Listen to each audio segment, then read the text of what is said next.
Hello everyone. तो question है fluid mechanics का। क्वेश्चन में क्या बोल रखा है कि दो वेसल हैं ए और बी, जिनके बीच का हाइट डिफरेंस कितना है 20 सेंटीमीटर। और जो ये लेफ्ट वाला ट्यूब है इसमें कुछ हमने वाटर फिल कर रखा है, ठीक है, यहाँ तक। फिर यहाँ से यहाँ तक के पोर्शन में हमने केरोसिन फिल रखा है, और फिर बचा हुआ जो पोर्शन है इसमें क्या है, वाटर है, जिसकी डेंसिटी दे रखी है 1000 किलोमीटर क्यूब, और जो केरोसिन है उसका दे रखा है 800 kg पर मीटर क्यूब, ठीक है। तो क्वेश्चन में क्या बोल रखा है कि अगर ए और बी के बीच का प्रेशर डिफरेंस कितना है 3 किलो न्यूटन पर मीटर स्क्वायर है, तो हमें बताना है कि अगर मान लो यहाँ पर जो केरोसिन का लेवल यहाँ तक है और यहाँ से केरोसिन का लेवल कितना है यहाँ तक है, ठीक है। तो इनके बीच का जो हाइट डिफरेंस है वो h है, तो वो h कितना होगा। तो इसको करने का तरीका क्या है कि सबसे पहले हम क्या करेंगे कि लॉजिक ये है कि हम यहाँ का प्रेशर निकालेंगे और यहाँ का प्रेशर निकालेंगे। तो यहाँ का प्रेशर निकालने के लिए हमें क्या करना पड़ेगा, कुछ हाइट असाइन करनी पड़ेगी। तो हमने मान लिया कि चलो इधर का हाइट क्या है h1 और इधर जो केरोसिन का लेवल है यहाँ पर हाइट क्या है h2। तो जो h2 माइनस h1 होगा वो h के बराबर होगा, ठीक है।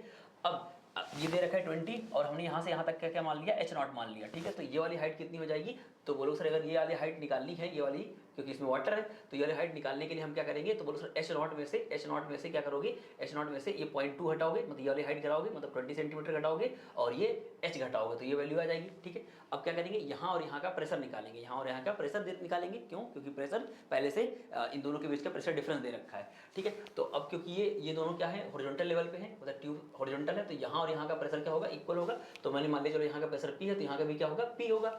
अब किसी लिक्विड में h हाइट जाने पर प्रेशर क्या बढ़ता है, ρgs से बढ़ता है, मतलब जो जिस लिक्विड का जो डेंसिटी होगा उसी के अकॉर्डिंग ρgs से बढ़ जाएगा।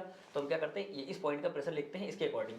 तो बोलो सर यहाँ का प्रेशर कितना है P, ठीक है। तो B का प्रेशर क्या लिखेंगे P, और कितना हाइट हम नीचे आए केरोसिन में, तो बोलोगे सर h1, तो क्या हो जाएगा P प्लस P के रो जी H1, और वाटर में कितना है, वाटर में H0, तो लिखोगे रो W जी H0। तो इक्वेशन फर्स्ट इसको बोल दो।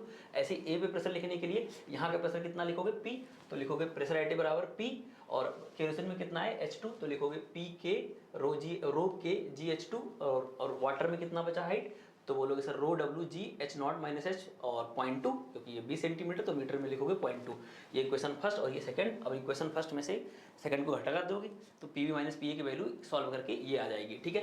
अब देखो यहाँ पर H1 माइनस H2 कुछ आया, तो उसकी जगह हम क्या लिख देंगे H, और जो डेंसिटी ऑफ केरोसिन और डेंसिटी ऑफ वाटर की वैल्यू रखोगे और सॉल्व करोगे तो H की वैल्यू कितनी आएगी 0.5, यानी कि 50 सेंटीमीटर। तो इसका मतलब जो लेवल का डिफरेंस है वो 50 सेंटीमीटर का है। Thank you.